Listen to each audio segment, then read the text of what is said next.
주님 감사드립니다. 부활의 아침을 맞이하며 하나님께 예배로 나아가며 우리 항정 직분자들 주님께 찬양으로 영광 올려드리며 부활의 기쁨과 영광을 하나님께 올려드렸습니다.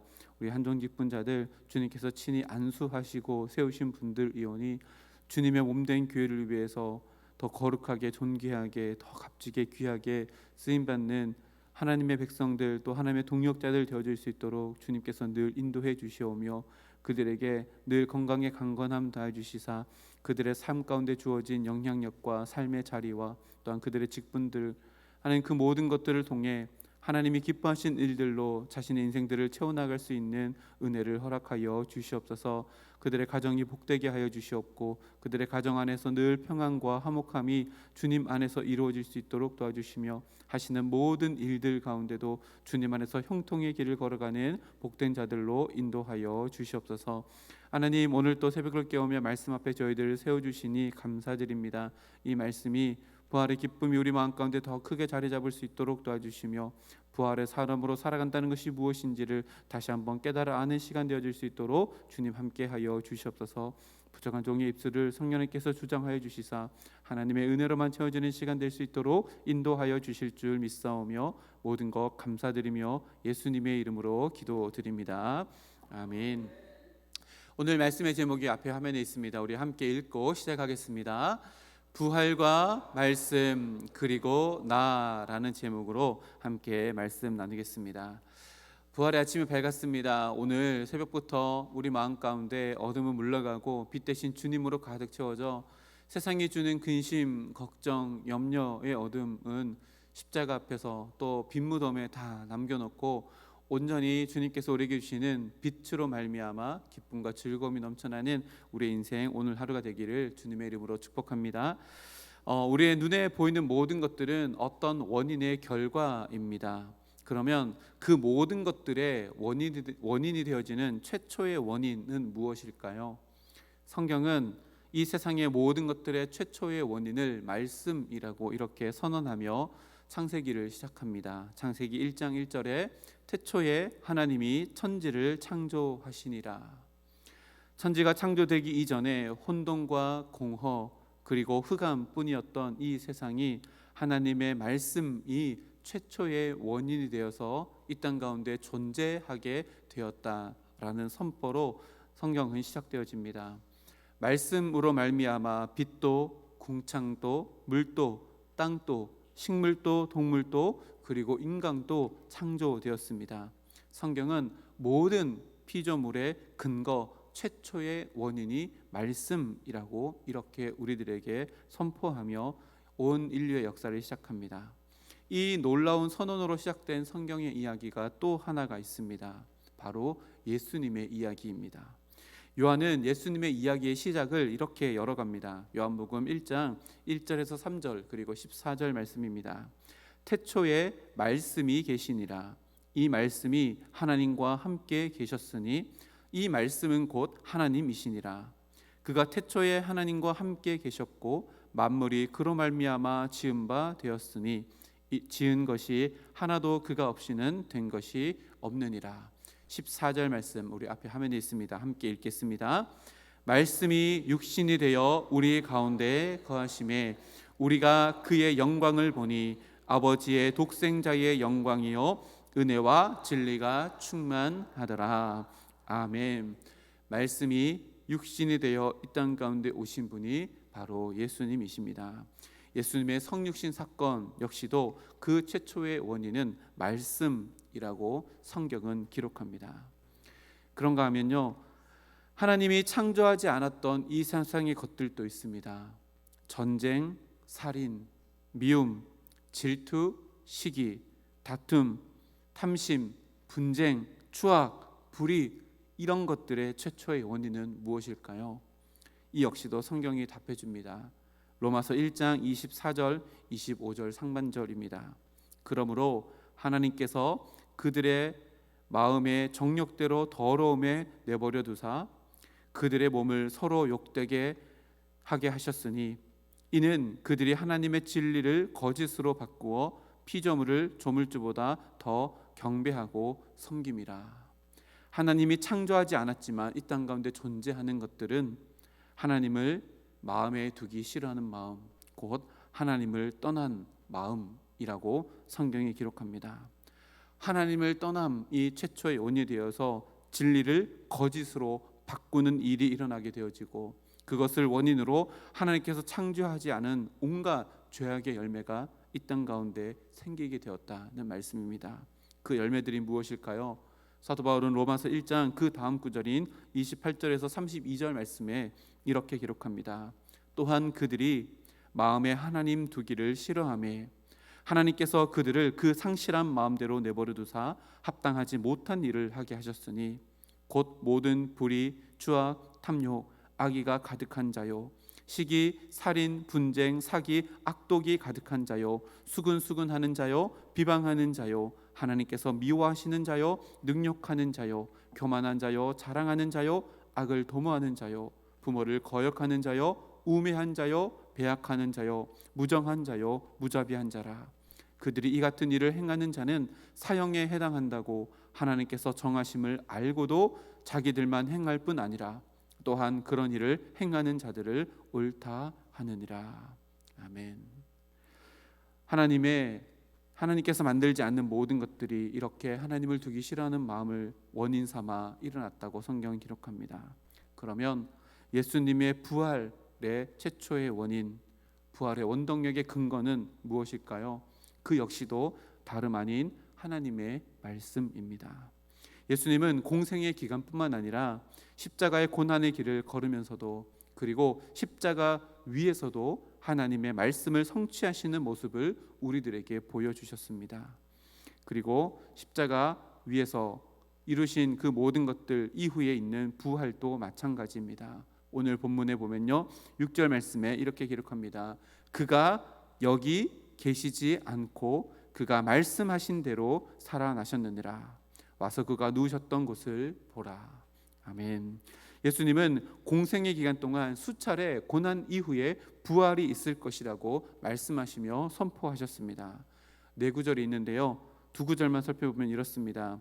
마태복음 20장 19절, 마태복음 26장 24절 말씀입니다. 이방인들에게 넘겨주어 그를 조롱하며 채찍질하며 십자가에 못 박히게 할 것이나 제3일에 살아나리라. 그러나 내가 살아난 후에 너희보다 먼저 갈릴리로 가리라. 아멘. 그리고 이 부활 사건은요, 예수님이 십자가에 달려 돌아가시기 1000년 전에 다윗의 시편에서도 예언되어져 있습니다. 시편 16편 9절에서 10절 말씀입니다. 우리 앞에 화면을 보고 함께 읽겠습니다. 이러므로 나의 마음이 기쁘고 나의 영도 즐거워하며 내 육체도 안전히 살리니 이는 주께서 내 영혼을 수월에 버리지 아니하시며 주의 거룩한 자를 멸망시키지 않으실 것임이로다. 아멘. 그뿐이 아닙니다.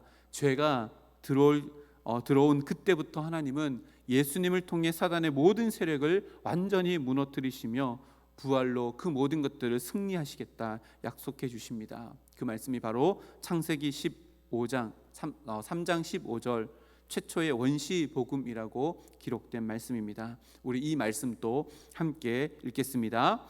내가 너로 여자와 원수가 되게 하고 내 후손도 여자의 후손과 원수가 되게 하리니 여자의 후손은 내 머리를 상하게 할 것이요 너는 그의 발꿈치를 상하게 할 것이니라 하시고. 아멘.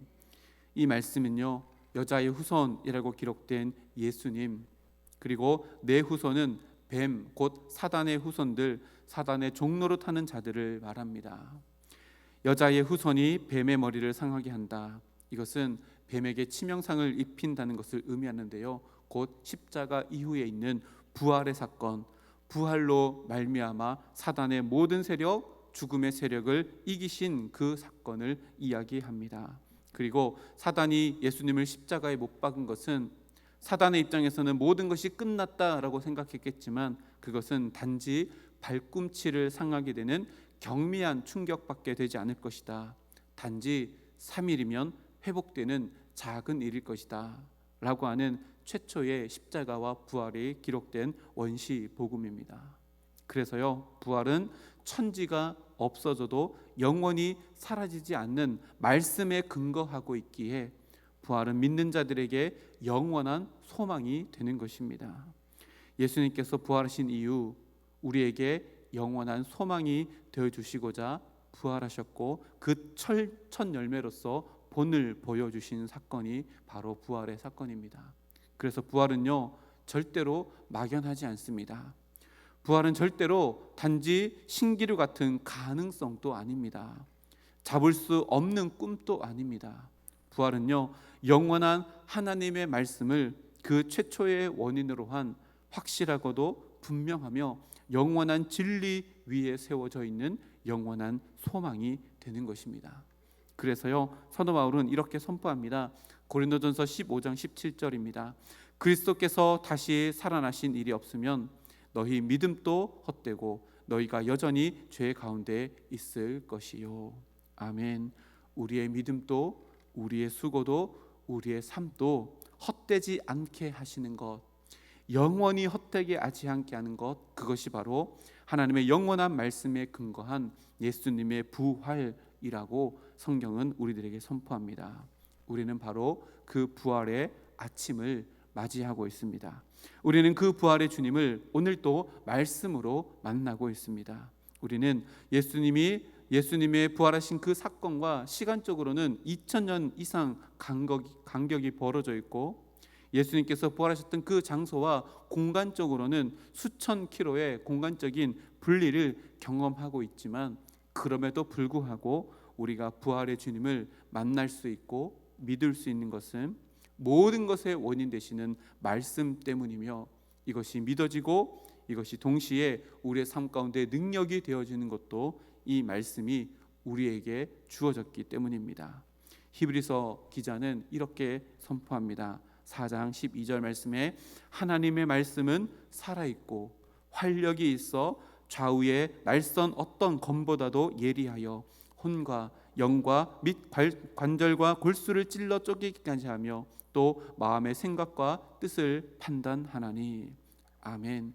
하나님의 말씀은요, 천지를 창조할 때나 지금이나 예수님의 부활을 일으킬 때나 지금이냐 살아있고, 하나님의 말씀이 시공간을 초월하는 활력이 그치지 않으시며, 하나님의 말씀이 우리의 혼과 영과 곧 관절과 골수를 찔러 쪼개는 예리함이 무뎌지지 않았기 때문에 우리 마음 가운데 부활은 언제나 영원한 소망이 되어지는 것입니다. 그리고 그 말씀이 우리의 마음의 생각과 뜻을 하나님의 선하신 뜻과 광대하신 은총으로 이끌어가고 있음을 우리는 오늘 부활의 아침 가운데 우리 마음 가운데 더 깊이 있게 새기게 될 것입니다. 부활의 아침, 우리가 다시금 마음 가운데 새겨야 될 말씀이 있습니다. 이 말씀은 베드로의 증언입니다. 베드로전서 1장 23절에서 25절 말씀입니다. 너희가 거듭난 것은 썩어질 씨로 된 것이 아니요 썩지 아니할 씨로 된 것이니 살아있고 항상 있는 하나님의 말씀으로 되었느니라. 그러므로 모든 육체는 풀과 같고 모든 영광은 풀의 꽃과 같으니 풀은 마르고 꽃은 떨어지되 오직 주의 말씀은 세세토록 있도다 하였으니 너희에게 전한 복음이 곧 이 말씀이니라. 아멘. 썩어질 씨로 되지 아니하고 썩지 아니할 씨로 되어 있는, 그래서 우리는 영원히 살아있을 수 있는데 이 모든 것이 항상 있는 하나님의 말씀에 기인하였다라고 베드로가 선포합니다. 부활은 우리 안에 이처럼 뿌려진 썩어지지 아니할 씨 곧 말씀으로 새겨진 은혜라고 베드로가 선포합니다. 이 세상의 모든 것은 결국 말라버리고 전국에는 떨어져 없어지게 될 것이지만 하나님의 생명의 말씀에 근거한 부활을 품은 우리들은 세색토록 부활의 주님과 존재하게 된다는 베드로의 선포입니다. 부활의 아침, 우리가 품어야 할 것은 다름 아닌 예수님의 부활의 최초의 원인이 되는 살아있는 생명의 하나님의 말씀이라는 것입니다. 그래서 오늘의 말씀의 제목을 부활과 말씀 그리고 나라고 이렇게 정했습니다. 이 상관관계를 잘 묵상해 보시기 바랍니다. 말씀은 부활을 우리와 이어 주었습니다. 이것을 조금 더 확대해 보면요, 말씀은 우리를 부활과 이어 주었을 뿐만 아니라 성경에 기록된 모든 하나님의 약속과 우리를 이어 줍니다. 그러니 부활의 아침, 우리는 다시금 내 삶에 더욱더 말씀으로 채워나가겠노라, 더욱더 말씀 붙잡고 살아가겠노라 결단함으로 오늘 이 시간을 맞이해야 될 줄 믿습니다. 가상 7원을 통해 우리가 살펴보았듯이 주님께서도 돌아가시기 직전에 십자가 위에서도 말씀을 붙잡고 기도하셨습니다. 그리고 궁극적으로 이 말씀이 부활을 넘어 우리를 예수님의 재림으로 인도하게 될 것입니다. 예수님께서 말씀의 약속대로 이 땅에 오시고 죽으시고 부활하셨던 것처럼 하나님의 말씀대로 예수님은 이 땅 가운데 재림하실 것입니다. 우리가 말씀을 붙잡고 살아가면 또 그 말씀은 우리를 재림과 이어주는 통로가 될 것입니다. 주님께서 재림하실 때를 가르치며 우리들에게 공생의 기간 동안 이렇게 말씀하셨습니다. 마태복음 24장 33절에서 35절 말씀입니다. 이와 같이 너희도 이 모든 일을 보거든 인자가 가까이 곧 문 앞에 이른 줄 알라. 내가 진실로 너희에게 이르노니 이 세대가 지나가기 전에 이 일을 다 일어나리라. 천지는 없어지얼정 내 말은 없어지지 아니하리라. 아멘. 마지막 때를 가르쳐 주시며 영원히 없어지지 아니하는 말씀을 붙잡아야 한다, 주님께서 우리들에게 말씀하여 주십니다. 그 말씀 붙잡을 때에 부활도 우리의 것이 되어질 뿐만 아니라 부활을 넘어서 이 땅 가운데 다시 오실 우리에게 두 번째 크리스마스가 이루어질 그 재림의 때도 우리의 것이 될 것이다, 주님께서 약속해 주셨습니다. 부활의 아침, 부활의 증인으로 살아가는 한 걸음을 내딛는 오늘 하루가 이렇게 말씀 붙잡고 부활의 증인으로 살아가다가 재림의 주인공이 되어지는 우리 모두가 되기를 주님의 이름으로 축복합니다.